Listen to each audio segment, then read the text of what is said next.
नमस्कार। आकाशवाणी से प्रस्तुत है समाचार प्रभात।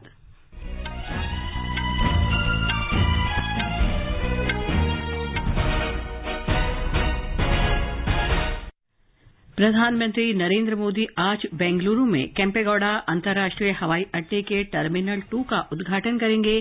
चेन्नई मैसूर वंदे भारत एक्सप्रेस ट्रेन को भी रवाना करेंगे। हिमाचल प्रदेश में कल होने वाले विधानसभा चुनाव के लिए सभी तैयारियां पूरी। निर्वाचन आयोग ने हिमाचल प्रदेश और गुजरात विधानसभा चुनाव के लिए एग्जिट पोल पर 5 दिसंबर की शाम तक रोक लगाई। केंद्र सरकार ने मोटे अनाज के निर्यात को विश्व भर में बढ़ावा देने के लिए कार्य योजना बनाई। उपराष्ट्रपति जगदीप धनखड़ आसियान भारत स्मारक और पूर्वी एशिया शिखर सम्मेलन में शामिल होने के लिए आज 3 दिन की कंबोडिया यात्रा पर रवाना होंगे। और जॉर्डन में एशियाई एलीट मुक्केबाजी चैंपियनशिप में शिव थापा फाइनल में पहुंचे।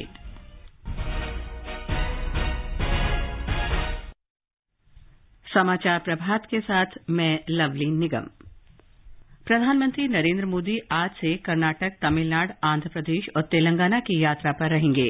श्री मोदी आज सुबह बेंगलुरु के विधान सौध में संत कवि श्री कनक दास और महर्षि वाल्मीकि की प्रतिमाओं पर पुष्पांजलि अर्पित करेंगे। एक रिपोर्ट।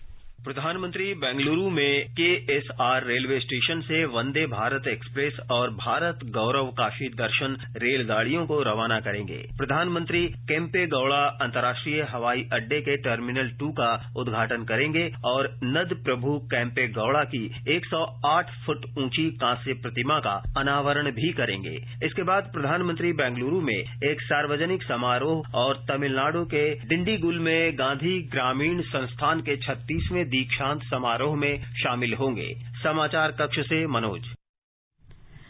राष्ट्रपति द्रौपदी मुर्मू ने कहा है कि अंत्योदय का दर्शन बहुत महत्वपूर्ण है क्योंकि ये विकास के परिणाम सामाजिक, आर्थिक और शैक्षिक रूप से पिछड़े वर्गों के लोगों तक पहुंचाता है।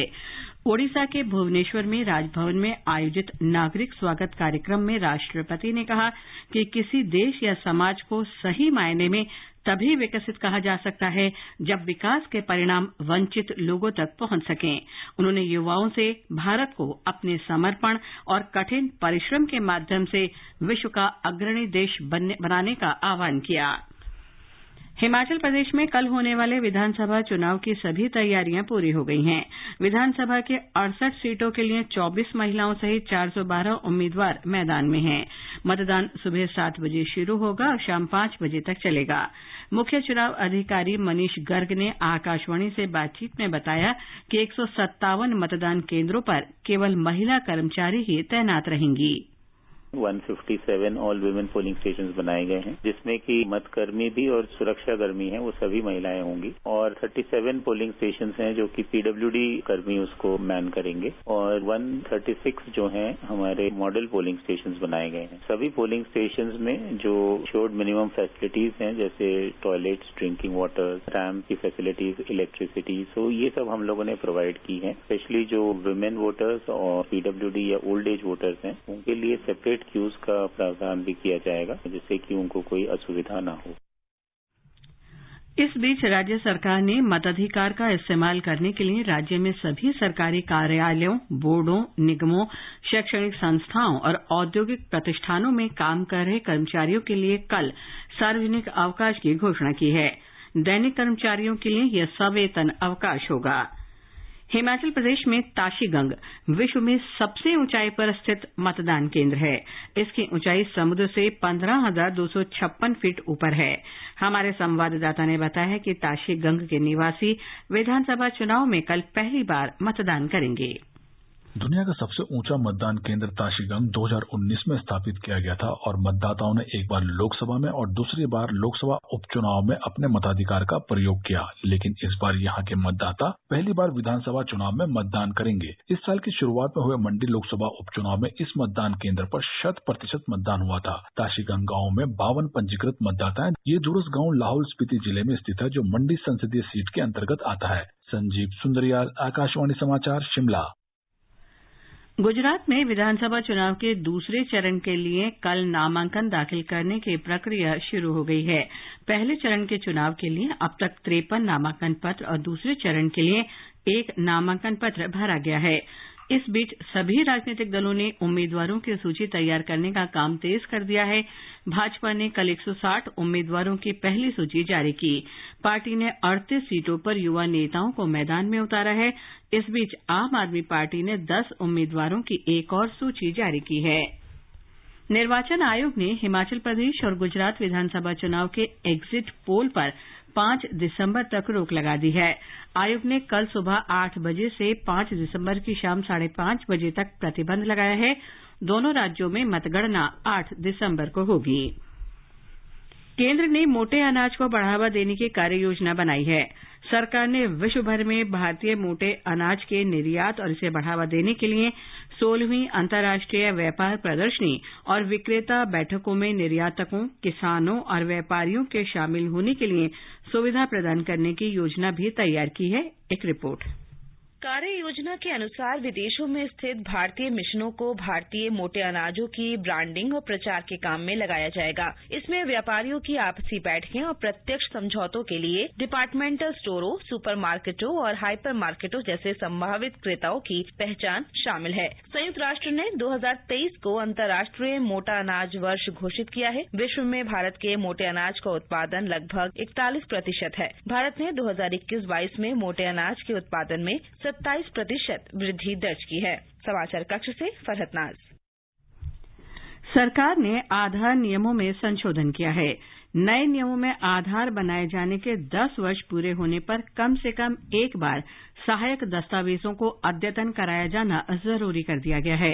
इलेक्ट्रॉनिक्स और सूचना प्रौद्योगिकी मंत्रालय की गजट अधिसूचना के अनुसार सहायक दस्तावेजों को अद्यतन कराए जाने से सेंट्रल आइडेंटिटीज डेटा रिपोजिटरी में आधार से संबंधित सूचना सही बने रहने को सुनिश्चित किया जा सकेगा। ये समाचार आकाशवाणी से प्रसारित किए जा रहे हैं। Payment fail? लेकिन पैसे तो कट गई मेरी मेहनत की कमाई। हो जाएगी भरपाई, चिंता मत कर मेरे भाई।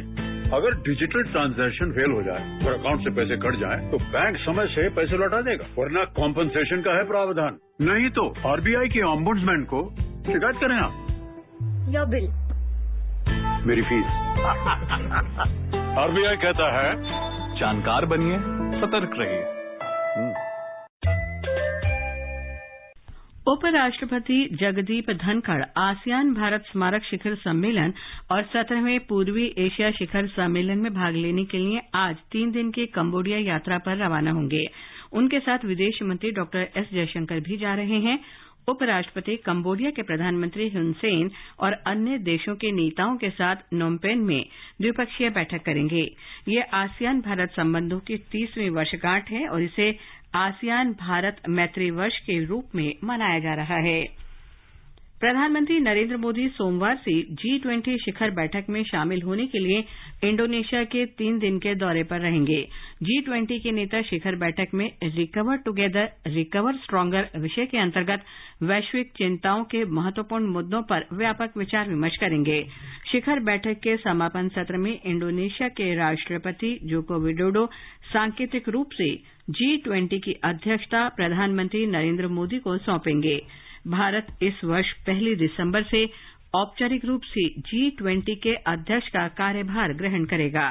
शिखर बैठक से अलग श्री मोदी कुछ अन्य नेताओं के साथ द्विपक्षीय बैठक करेंगे। प्रधानमंत्री बाली में भारतीय समुदाय के लोगों को संबोधित और बातचीत करेंगे।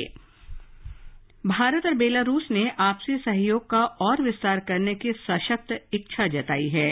दोनों देशों ने फार्मा, वित्तीय सेवाएं, विज्ञान और प्रौद्योगिकी, भारी उद्योग, संस्कृति, पर्यटन और शिक्षा जैसे प्रमुख क्षेत्रों पर बल देने की बात भी कही है। कल नई दिल्ली में भारत बेलारूस व्यापार, आर्थिक, वैज्ञानिक, प्रौद्योगिकी और सांस्कृतिक सहयोग पर अंतर सरकारी आयोग के 11वें सत्र की बैठक हुई। मालदीव के अधिकारियों ने इस बात की पुष्टि की है कि माले अग्निकांड में मारे गए लोगों में से 7 भारतीय हैं।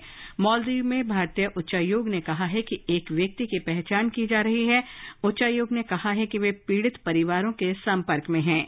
मालदीव में भारतीय उच्चायोग माले अग्निकांड से प्रभावित भारतीयों और उनके परिवारों को हर संभव सहायता प्रदान कर रहा है। कृषि मंत्रालय मध्य प्रदेश सरकार के सहयोग से मोरेना में आज से 3 दिन का कृषि मेला और प्रदर्शनी आयोजित कर रहा है। किसान मेले का उद्देश्य किसानों को सरकार की किसान अनुकूल नीतियों से अवगत कराना है, उन्हें अपनी आय दोगुना करने के लिए नई प्रौद्योगिकी के बारे में जानकारी देना है। लगभग 35,000 किसान इस मेले में भाग लेंगे। एक रिपोर्ट।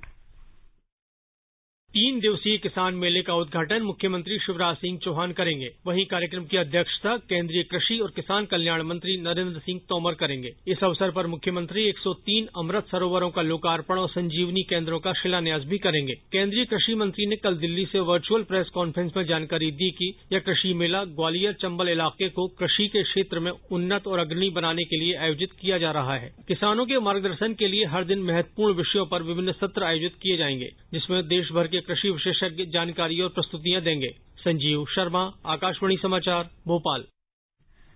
भारतीय सेना ने वीर नारियों के कल्याण और शिकायत निवारण के लिए सिंगल विंडो सुविधा वीरांगना सेवा केंद्र शुरू किया है। सेना ने प्रौद्योगिकी का लाभ उठाते हुए taking care of our own no matter what सिद्धांत के साथ ये सुविधा शुरू की है। ये सुविधा भारतीय सेना के वेटरन पोर्टल www.indianarmyveterans.gov.in पर उपलब्ध होगी। जॉर्डन में एशियाई मुक्केबाजी चैंपियनशिप में शिव थापा फाइनल में पहुंच गए हैं। उन्होंने सेमीफाइनल में 2019 के एशियाई चैंपियन ताजिकिस्तान के बखुदुर उस्मानोव को हराया। मोहम्मद हसमुद्दीन, नरेंद्र, सुमित और गोविंद सेमी को कांस्य पदक से संतोष करना पड़ा। महिला वर्ग में आज लवलीना बरगोहेन, अल्फिया पठान, स्वीटी, मीनाक्षी और परवीन फाइनल में खेलेंगे। पुरुष वर्ग के फाइनल मुकाबले कल खेले जाएंगे। विश्व कप क्रिकेट के दूसरे सेमीफाइनल में कल एडिलेड में इंग्लैंड ने भारत को 10 विकेट से हराकर फाइनल में प्रवेश कर लिया। भारत ने 6 विकेट पर 168 रन बनाए। जवाब में इंग्लैंड ने 16 ओवर में ही लक्ष्य हासिल कर लिया। मेलबर्न में फाइनल मुकाबले में रविवार को इंग्लैंड का सामना पाकिस्तान से होगा। ये समाचार हमारी वेबसाइट newsonair.gov.in/हिंदी पर भी उपलब्ध हैं। और अब समाचार पत्रों की सुर्खियों के साथ हैं देवेंद्र त्रिपाठी। धन्यवाद लवलीन। समाचार पत्रों ने आज अलग अलग खबरों को प्रमुखता दी है। लोकसत्य ने साइबर हमले जैसे खतरों से निपटने के रक्षा मंत्री राजनाथ सिंह के आह्वान को सुर्खी बनाते हुए लिखा है, एकजुट हो अंतर्राष्ट्रीय समुदाय। दिल्ली आबकारी नीति से जुड़ी अनियमितताओं के मामले में निजी कंपनियों के 2 शीर्ष अधिकारियों की प्रवर्तन निदेशालय द्वारा गिरफ्तारी को अमर उजाला सहित सभी अखबारों ने लिया है। राजस्थान पत्रिका ने भारतीयों के लिए अमेरिका ने खोल दिए वीजा के 1 लाख स्लॉट को खुशखबरी बताते हुए लिखा है, सभी श्रेणियों के आने जाने का रास्ता होगा साफ। उधर राष्ट्रीय सहारा की खबर है कि रूस ने उन सभी भारतीय छात्रों को अपने विश्वविद्यालयों में पढ़ने के लिए आमंत्रित किया है जिन्होंने यूक्रेन संघर्ष के कारण अपनी पढ़ाई बीच में छोड़ दी थी। खुदरा महंगाई में दिखने लगी नरमी के संकेत, लिखता है हिंदुस्तान। पत्र को उम्मीद है कि अक्टूबर की मुद्रास्फीति के आंकड़ों में आ सकती है तेज गिरावट। राष्ट्रपति द्रौपदी मुर्मू 2 किलोमीटर पैदल चलकर जगन्नाथ मंदिर पहुंची। हरी भूमि ने इसे सचित्र देते हुए लिखा है, जमीन पर बैठकर महाप्रसाद भी ग्रहण किया। दैनिक भास्कर ने बद्रीनाथ में हिम दर्शन शीर्षक से लिखा है, तापमान -14 डिग्री तक, श्रद्धालु 19 नवंबर तक आते रहेंगे। पत्र ने मंदिर समिति के अध्यक्ष की सलाह को भी दिया है कि श्रद्धालुओं को बद्रीनाथ जाने से पहले स्वास्थ्य जांच करा लेनी चाहिए। जमीन से हर साल निकाल लिया जाता है 60% पानी। जनसत्ता ने इसे चिंताजनक बताते हुए जल शक्ति मंत्रालय की इस रिपोर्ट को दिया है कि सालाना 239 अरब घनमीटर भूजल निकाला जाता है। राजस्थान पत्रिका ने विश्वविद्यालय अनुदान आयोग की इस योजना को दिया है कि 4 साल के ग्रेजुएशन कोर्स में पुराने विद्यार्थियों को भी मिलेगा मौका। और अंत में मुख्य समाचार एक बार फिर। प्रधानमंत्री नरेंद्र मोदी आज बेंगलुरु में केम्पेगौड़ा अंतर्राष्ट्रीय हवाई अड्डे के टर्मिनल 2 का उद्घाटन करेंगे। चेन्नई मैसूर वंदे भारत एक्सप्रेस ट्रेन को भी रवाना करेंगे। हिमाचल प्रदेश में कल होने वाले विधानसभा चुनाव के लिए सभी तैयारियां पूरी। निर्वाचन आयोग ने हिमाचल प्रदेश और गुजरात विधानसभा चुनाव के एग्जिट पोल पर 5 दिसंबर की शाम तक रोक लगाई। केंद्र सरकार ने मोटे अनाज के निर्यात को विश्वभर में बढ़ावा देने के लिए कार्य योजना बनाई। उपराष्ट्रपति जगदीप धनखड़ आसियान भारत स्मारक और पूर्वी एशिया शिखर सम्मेलन में शामिल होने के लिए आज 3 दिन की कंबोडिया यात्रा पर रवाना होंगे। और जॉर्डन में एशियाई एलीट मुक्केबाजी चैंपियनशिप में शिव थापा फाइनल में पहुंचे।